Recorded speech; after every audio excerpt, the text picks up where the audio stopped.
सबसे पहले बात करते हैं संसद में छात्रों के नाम पर जारी संग्राम की। नीट पेपर लीक मामले को लेकर सरकार ने कई बड़े फैसले ले लिए हैं, पर विपक्ष सरकार पर छात्रों के साथ नाइंसाफी का आरोप लगा रहा है।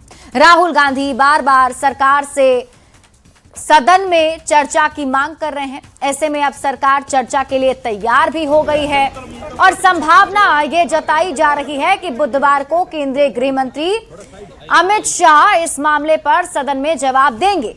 पर एनडीए नेताओं का आरोप है कि विपक्ष छात्रों के नाम पर सिर्फ सियासत करना चाहता है, समाधान नहीं, और इसीलिए जानबूझकर चर्चा से भाग रहा है। बीजेपी के राष्ट्रीय प्रवक्ता ने तो बाकायदा प्रेस कॉन्फ्रेंस कर राहुल गांधी पर आरोपों की झड़ी लगा दी। बयान सुनिए, फिर खबर आपको समझाते हैं। मुझे लगता है हमारे संविधान निर्माताओं ने यह कल्पना नहीं की होगी कि देश के सर्वोच्च सदन को कोई बिगड़ा दिल से शहजादा अपनी उद्दंडता और सनक के आधार के ऊपर बंधक बनाकर रख लेगा। लगातार उन्होंने अपनी डिमांड बदली है, एक के बाद एक। पहले उन्होंने यह कहा कि नीट की परीक्षा को लेकर नियम में बदलाव होना चाहिए, वो मान लिया गया। कठोर कानून बनने चाहिए, छात्रों की मांग थी, वो मान लिया गया। कैबिनेट में भी प्रस्ताव पारित हुआ और नया बिल भी बन गया। उन्होंने कहा कि शिक्षा मंत्री जी का इस्तीफा होना चाहिए, वह भी मान लिया गया। केसेस हटने की बात हुई, वह भी मान लिया गया। हर बार वो एक नई डिमांड लेकर खड़े हो जाते हैं। फिर उन्होंने कहा कि गृह मंत्री अमित शाह जी आकर सदन में बयान दें। अब जब सरकार सदन में बयान देने को तैयार है, गृह मंत्री जी सदन में बयान देने को तैयार हैं, उसके बाद सदन क्यों नहीं चलने दिया जा रहा है?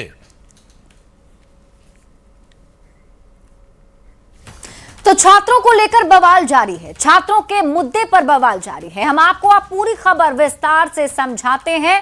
नीट पर सदन में चर्चा से कौन भाग रहा है, इस खबर को अब आप विस्तार से समझिए। देखिए, छात्रों के मुद्दे पर संसद में संग्राम के मायने आप समझिए। विपक्ष सरकार से पेपर लीक पर चर्चा की मांग कर रहा है। छात्रों के मुद्दे पर चर्चा की मांग विपक्ष की तरफ से की जा रही थी। राम मंदिर से कथित चढ़ावा चोरी पर भी चर्चा की मांग विपक्ष ने की। 20 जुलाई को जंतर मंतर पर हुए बल प्रयोग पर भी जवाब की मांग की गई। अब सरकार है जो लोकसभा में चर्चा के लिए तैयार है। बुधवार को केंद्रीय गृह मंत्री अमित शाह अपना जवाब भी दे सकते हैं और स्पीकर ने विपक्ष से चर्चा में सहयोग की अपील की है। विपक्ष पर एनडीए सांसदों का आरोप क्या है, अब आप इसे समझिए। तो एनडीए सांसद जो हैं वो विपक्ष पर चर्चा से भागने का आरोप लगा रहे हैं। मतलब ये कहा जा रहा है कि हम सभी चर्चा के लिए तो तैयार हैं, लेकिन विपक्ष है जो मानने को तैयार नहीं है। विपक्ष पर जानबूझकर छात्रों के मुद्दे पर चर्चा से बचने का आरोप एनडीए के सांसद लगा रहे हैं और विपक्ष पर संसद की कार्यवाही बाधित करने का आरोप भी एनडीए के सांसद ने लगाया है। अब बीजेपी के राष्ट्रीय प्रवक्ता सुधांशु त्रिवेदी ने इस मुद्दे पर प्रेस कॉन्फ्रेंस की और बाकायदा पीसी कर राहुल गांधी पर उन्होंने आरोपों की बौछार कर दी। क्या क्या कहा वो आपको बताते हैं। उन्होंने बीजेपी ने राहुल गांधी को बताया उद्दंड युवराज और यह भी कहा कि चर्चा से भागने के लिए बहाना बनाते हैं राहुल गांधी। राहुल गांधी की हर मांग को सरकार ने माना है। सरकार ने पेपर लीक जांच की मांग मानी और सुधांशु त्रिवेदी ने बताया कि सरकार ने दोबारा नीट परीक्षा भी कराई। सरकार ने पेपर लीक के खिलाफ सख्त कानून भी बनाया। सभी छात्र चाह रहे थे कि धर्मेंद्र प्रधान का इस्तीफा हो, तो हमने इस्तीफा भी दिलवा दिया। सदन में चर्चा की बात कही जा रही थी, तो सदन में चर्चा के लिए सरकार अब तैयार भी हो चुकी है। लेकिन राहुल गांधी हैं जो बार बार अपनी डिमांड्स बदल रहे हैं और नए डिमांड लेकर आ जाते हैं। अब आप पूरी खबर तो समझिए। नीट पर सदन में चर्चा से कौन भाग रहा है, यह बड़ा सवाल बना हुआ है, क्योंकि विपक्ष का यह कहना है कि सरकार इस पर जवाब नहीं दे रही है। तो सरकार का कहना है कि सरकार जवाब देने के लिए तैयार है, विपक्ष हंगामा कर रहा है, सदन चलने नहीं दे रहा है। और ऐसे में बड़ा सवाल यही है कि आखिर नीट पर सदन में चर्चा से भाग कौन रहा है। बढ़ते हैं आगे और अब बात अगली खबर की। झारखंड में छात्रों का आंदोलन 18वें दिन से जारी है और इस पर सियासत लगातार गर्माती भी जारी है। और सिर्फ झारखंड ही नहीं बल्कि इसका असर पड़ोसी राज्य बिहार से लेकर देश की राजधानी दिल्ली तक पहुंच चुका है। मुद्दा गरमाया हुआ है। 10 अगस्त को रांची में विधानसभा मार्च के दौरान छात्रों पर हुए लाठीचार्ज को राहुल गांधी ने गलत बताते हुए एक पोस्ट किया था। तो एनडीए नेता अब उन पर राजनीतिक रोटी सेकने का आरोप लगा रहे हैं। ये रिपोर्ट देखिए, फिर खबर तो समझिए।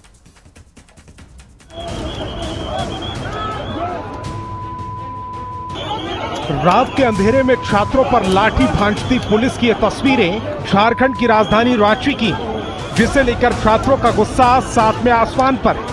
छात्रों का आरोप है कि वो शांतिपूर्ण प्रदर्शन कर रहे थे।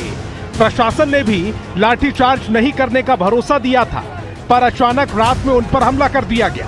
कई लोगों को इस लाठीचार्ज में गंभीर चोटें आई हैं। छात्रों पर हुए इस लाठीचार्ज के खिलाफ विपक्ष तो हेमंत सरकार को घेर ही रहा था। उन्हीं के सहयोगी राहुल गांधी ने भी इस कार्रवाई को गलत बताते हुए ट्वीट किया। रांची में हुए लाठीचार्ज के विरोध में बीजेपी ने 11 अगस्त को झारखंड बंद का आह्वान किया।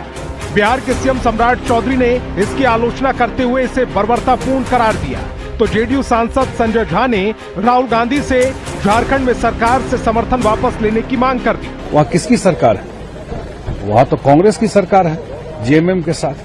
तो कांग्रेस की सरकार है और कांग्रेस के सरकार में जिस तरह से छात्रों की पिटाई हुई है, तो इसका मतलब यही है कि इनके छात्रों को मुद्दा से इनको कोई लेना देना नहीं, न इनको पार्लियामेंट चलाने से मुद्दा है, इनको सिर्फ राजनीति करना था। राहुल गांधी भले ही पोस्ट पर लाठीचार्ज की निंदा कर रहे हैं, पर बीजेपी का आरोप है कि आलोचना दिखावटी है।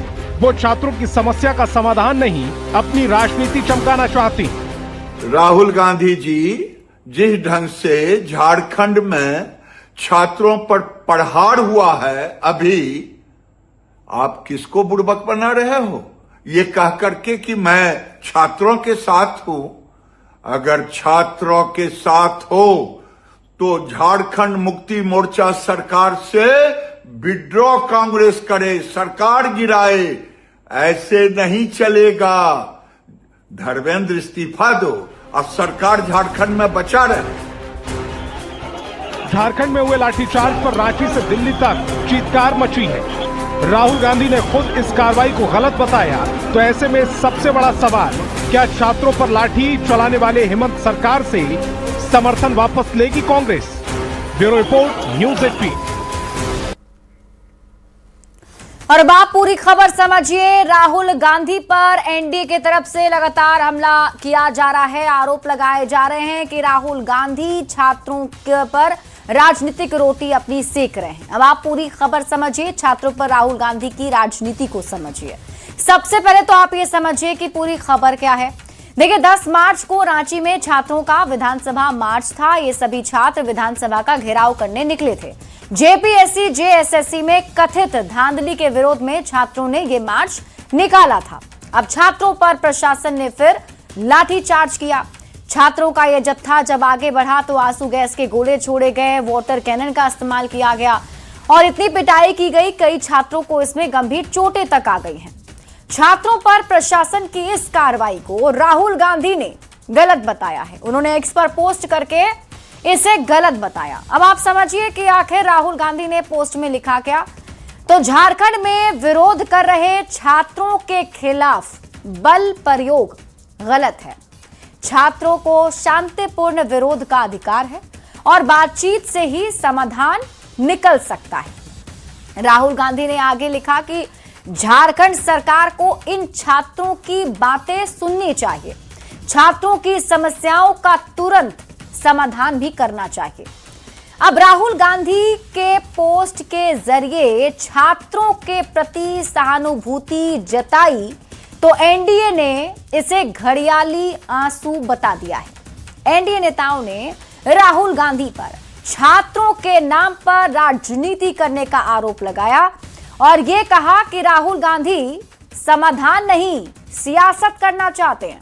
और राहुल गांधी से एनडीए नेताओं ने एक मांग भी कर दी कि अगर आप सचमुच वाकई में छात्रों का हित चाहते हैं तो हेमंत सरकार से अपना समर्थन वापस ले लीजिए, क्योंकि हेमंत सरकार के साथ मिलकर ही आपने वहां सरकार बनाई है। और अब आप छात्रों पर राहुल गांधी की राजनीति समझिए। देखिए, झारखंड में जेएमएम कांग्रेस गठबंधन की सरकार है। अब सरकार के खिलाफ ही छात्रों का आक्रोश रांची में दिख रहा है। सरकारी परीक्षाओं में ही धांधली के खिलाफ ये छात्र आक्रोश में हैं और रांची में लगातार 18 दिन से छात्र डटे हैं, प्रदर्शन कर रहे हैं। दिल्ली में केंद्र सरकार के खिलाफ ऐसा ही प्रदर्शन हुआ था, आपको याद होगा। जंतर मंतर पर सभी छात्र सामने आए थे और प्रदर्शन किया गया था। दिल्ली में खुलकर राहुल गांधी छात्रों के समर्थन में उतर गए। राहुल गांधी ने तो प्रधानमंत्री आवास पहुंचकर प्रधानमंत्री आवास का घेराव भी किया और धर्मेंद्र प्रधान के इस्तीफे की मांग पर राहुल गांधी भी अड़े रहे। झारखंड में हेमंत सोरेन सरकार का समर्थन कांग्रेस कर रही है। सरकार में रहते सरकार के एक्शन की आलोचना कर रहे हैं। अब हेमंत सरकार से अपना समर्थन वापस लेंगे राहुल गांधी, ये बड़ा सवाल बना हुआ है, क्योंकि बीजेपी और एनडीए का यही कहना है कि राहुल गांधी जब छात्रों की बात करते हैं तो झारखंड के छात्र के समर्थन में क्यों नहीं आ रहे हैं। बढ़ते हैं आगे और बात अगली खबर की। भ्रष्टाचार के खिलाफ एक बार फिर बड़ी कार्रवाई हुई है। लघु जल संसाधन विभाग के कार्यपालक अभियंता हरेंद्र कुमार के ठिकानों पर स्पेशल विजिलेंस यूनिट यानी एसवीयू ने छापेमारी की है। 4 अलग अलग ठिकानों पर हुई इस कार्रवाई में अब तक 10 लाख रुपए नगद, लाखों रुपए के जेवर और जमीन से जुड़े कई दस्तावेज मिलने की बात सामने आई है। ये रिपोर्ट देखिए, फिर खबर तो समझिए। बिहार में भ्रष्ट अधिकारियों पर शिकंजा कसने का सिलसिला लगातार जारी है। इस कड़ी में लघु जल संसाधन विभाग के बांका प्रमंडल के पदाधिकारी कार्यपालक अभियंता हरेंद्र कुमार के खिलाफ एसवीयू ने बड़ी कार्रवाई की है। आय से अधिक संपत्ति अर्जित करने के मामले में हरेंद्र कुमार के ठिकानों पर एक साथ कई जगहों पर छापेमारी की गई। तस्वीर में आप देख सकते हैं, ये अलग अलग जगहों पर छापेमारी की अलग अलग तस्वीरें हैं। तस्वीरों में आप देख सकते हैं कि किस तरह अकूत संपत्ति के जरिए आलीशान और भव्य मकान खड़ा किया गया। साथ ही बरामद नोटों की गड्डियों को गिनते हुए विजिलेंस के अधिकारी नजर आ रहे हैं, जो भ्रष्टाचार के इस खेल की गवाही दे रहे हैं। इनके ऊपर आय से अधिक संपत्ति का एक डीए केस हुआ है, उसी में हम लोग छापेमारी कर रहे हैं। इनके अन्य जो आवास है, घर है, वैशाली और पटना, वहाँ भी छापेमारी हो रही है। उसी क्रम में हम लोग यहाँ छापेमारी करने वाले थे। अभी तो कुछ ऐसा संदेश नहीं मिला है। साफ है कि सरकार और जांच एजेंसियां भ्रष्टाचार के खिलाफ जीरो टॉलरेंस की नीति पर काम कर रही हैं। एक के बाद एक भ्रष्ट अधिकारियों के काले कारनामों का खुलासा हो रहा है। बहरहाल एसवीयू के हाथ लगे दस्तावेज और कैश से ये तय है कि कार्यपालक अभियंता हरेंद्र कुमार की मुश्किलें आने वाले दिनों में और ज्यादा बढ़ने वाली हैं। बांका से नागेंद्र, हाजीपुर से प्रफुल्ल और पटना से अमित कुमार की रिपोर्ट। और अब आप खबर तो समझिए। देखिए, बिहार में बिहार सरकार भ्रष्टाचार के खिलाफ जीरो टॉलरेंस की नीति अपनाई हुई है और इसी के तहत लगातार कार्रवाई की जा रही है। भ्रष्ट अधिकारियों पर नकेल कसा जा रहा है। अब आप खबर तो समझिए, भ्रष्टाचार के खिलाफ एसवीयू की कार्रवाई के मायने समझिए और सबसे पहले आप ये जान लीजिए खबर क्या है। तो घूसखोर अधिकारी हरेंद्र कुमार के कई ठिकानों पर आज रेड की गई। लघु जल संसाधन विभाग में हरेंद्र अभियंता हैं, कार्यपालक अभियंता के तौर पर काम करते हैं। आय से अधिक संपत्ति अर्जित करने का इन पर आरोप लगा। एक साथ 4 जगह पर एसवीयू की टीम ने छापेमारी की, यानी एसवीयू की टीम इनके 4 ठिकानों पर पहुंची थी जहां छापेमारी की गई। अब आप ये जान लीजिए कहां कहां छापेमारी हुई है। तो पटना के जनक नंदनी अपार्टमेंट फ्लैट नंबर 307 में एसवीयू की टीम पहुंची थी, यहां रेड की गई। दूसरा ठिकाना था बेऊर चौराहा के पास 6 मंजिला मकान में छापेमारी हुई। तीसरा ठिकाना इनका पैतृक आवास वैशाली में सिमरवारा गांव में छापेमारी हुई, जो इनका पैतृक आवास है। फिर बांका में के लघु जल संसाधन विभाग के कार्यालय में भी दबिश दी गई और वहां भी एसवीयू की टीम ने छापेमारी की। अब हरेंद्र कुमार पर आरोप क्या लगे हैं उसे आप समझिए। तो हरेंद्र कुमार पर आय से अधिक संपत्ति अर्जित करने का आरोप है, यानी कि बेनामी जमीन, मकान और बैंक बैलेंस जुटाने का इन पर आरोप लगा है। एसवीयू ने 10 अगस्त को भ्रष्टाचार निवारण अधिनियम के तहत एक मामला दर्ज किया और अब उसी पर कार्रवाई हो रही है। अब जरा ये भी जान लीजिए कि आज जो छापेमारी हुई 4 जगहों पर, 4 ठिकानों पर, उसमें क्या क्या मिला है। तो अकूत संपत्ति के सबूत मिल गए हैं। जमीन की खरीद बिक्री से जुड़े कई दस्तावेज भी बरामद हुए हैं। इसके साथ ही नोटों की गड्डियां मिली हैं, लाखों में कैश मिला है, बैंक खातों के विवरण भी मिले हैं और कहा जा रहा है कि सोने चांदी के गहने भी एसबीयू ने छापेमारी के दौरान बरामद किए हैं। और अब आप खबर तो समझिए, बिहार में भ्रष्टाचार के खिलाफ लगातार कार्रवाई की जा रही है। ईओयू हो या फिर एसबीयू एजेंसी लगातार एक्शन मोड में है। भ्रष्ट अधिकारियों की पूरी लिस्ट बन चुकी है, यानी जो ऐसे अधिकारी हैं जिन्होंने आय से अधिक संपत्ति अर्जित कर रखी है, उनकी लिस्ट तैयार है।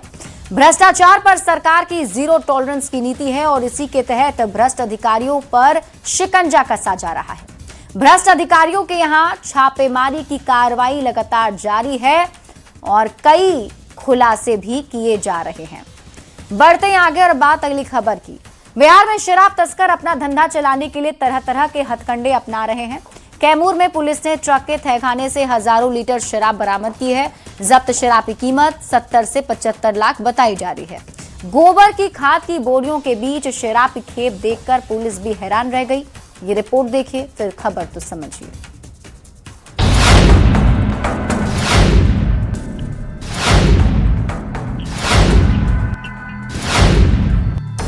ट्रक के भीतर बने इस तहखाने को देख आप भी हैरान रह जाएंगे। ट्रक में गोबर की खाद की बोरियों के बीच तहखाना बना है और तहखाने में है शराब ही शराब। ट्रक में शराब की इस खेप को देखकर पुलिस की आंखें भी फटी की फटी रह गई, क्योंकि ट्रक में 4,815 लीटर शराब छिपा कर रखी गई थी, जिसकी कीमत 70 से 75 लाख रुपए बताई जा रही है। कैमूर पुलिस ने दिल्ली कोलकाता हाईवे स्थित समेकित जांच चौकी के उत्पाद चेक पोस्ट पर बड़ी कार्रवाई करते हुए शराब तस्करी का पर्दाफाश किया। ये गुप्त सूचना प्राप्त हुई थी कि पंजाब से बिहार में शराब माफिया द्वारा लोग 14 चक्का ट्रक जो है घुसाने का ये लोग का प्रोग्राम था और इसमें हम लोग को सूचना प्राप्त हुई थी कि एक PB13 BB और 8166 नंबर की गाड़ी जो है, आपको एक तहखाना बना हुआ है जिसमें अवैध शराब लदा हुआ है। पंजाब से ट्रक में तहखाना बनाकर शराब बिहार लाई जा रही थी। शराब बरामद करने के बाद पुलिस ने ट्रक के चालक और खलासी को अरेस्ट कर लिया है। तस्करों ने शराब के कारोबारियों तक खेप पहुंचाने से पहले पहचान छिपाने के मकसद से बोतलों पर दर्ज बैच नंबर भी मिटा दिए थे।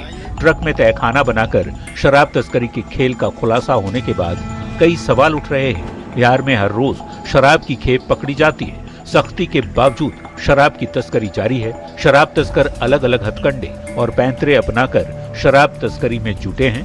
पुलिस के एक्शन के बाद शराब तस्कर अपनी करतूतों से बाज नहीं आ रहे। न्यूज़ 18 के लिए कैमूर से अभिनव कुमार सिंह की रिपोर्ट। और अब आप पूरी खबर समझिए। देखिए, बिहार में पूर्ण शराबबंदी है और शराबबंदी के तहत शराब पीना, बेचना या फिर लाना, इस पर रोक है। लेकिन फिर भी ये जो शराब तस्कर हैं अलग अलग तरीके से शराब की तस्करी करने में लगे रहते हैं। लेकिन उत्पाद विभाग की टीम भी तैयार है। नशे पर नकेल के लिए सरकार का एक्शन अब आप समझिए। जनवरी 2026 से लेकर जून 2026 तक पुलिस और मद्य निषेध विभाग ने नशे के खिलाफ जारी अभियान के तहत 2238 मामले दर्ज किए हैं। इतने मामले दर्ज हो चुके हैं, जबकि 3110 लोगों की गिरफ्तारी अभी तक की जा चुकी है। ये इस साल का आंकड़ा अभी तक का आपको बता रहे हैं। और अब आप एक एक करके ये समझिए कौन सा नशा कितनी मात्रा में बरामद हुआ है। तो अगर शुरुआत करें सूखे नशे से, तो सूखे नशे की जब्ती में गांजा जो है 25,585.34 kg बरामद हुआ है। इसके बाद बात करते हैं सूखे नशे में दूसरे डोडा की, जो कि पोस्ता छिलका भी कहा जाता है। 1822.87 केजी बरामद हुआ है, यानी अब तक कार्रवाई के तहत इसे जब्त किया गया है। तीसरे नशे की बात कर लेते हैं, सूखे नशे में अफीम की, तो 73.741 केजी अब तक बरामद किया गया है।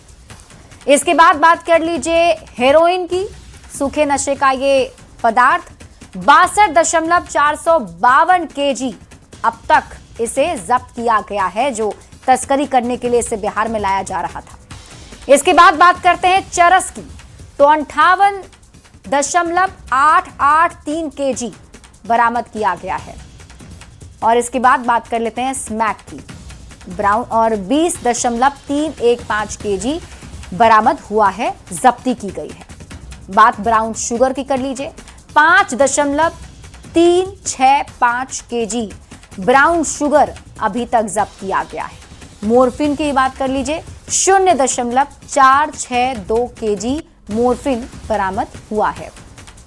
तो शराब, कफ सिरप, इंजेक्शन की जब्ती की अगर बात करें तो 3,12,600 बोतल कोडीन सिरप जब्त की गई है। 2,30,545 लीटर विदेशी शराब अब तक बरामद हुए हैं और 3,87,243 इंजेक्शन बरामद किए गए हैं। अब आप पूरी खबर समझिए। बिहार में 2016 से ही पूर्ण शराबबंदी लागू है। सूखे नशे पर भी बिहार में प्रतिबंध है, लेकिन रोक के बाद भी नशे की तस्करी जारी है। ये तस्कर अलग अलग हथकंडे अपनाकर नशे की तस्करी कर रहे हैं। सिर्फ शराब ही नहीं बल्कि सूखा नशा भी बिहार में पहुंचाया जा रहा है। अलग अलग हथकंडे तस्कर अपनाते हैं और तस्करों के खिलाफ सरकार का लेकिन अभियान भी जारी है। पिछले 7 महीने में अगर देखा जाए तो रिकॉर्ड कार्रवाई की गई है, कई तस्करों को गिरफ्तार किया गया है। नशे के सौदागरों को सरकार छोड़ेगी नहीं, इस अभियान के तहत कार्रवाई की जा रही है। और जो भी तस्कर अलग अलग हथकंडे अपनाकर नशे की तस्करी बिहार में करना चाहते हैं तो उनके खिलाफ कार्रवाई के लिए जो उत्पाद विभाग की टीम है वो भी पूरी तरीके से तैयार है।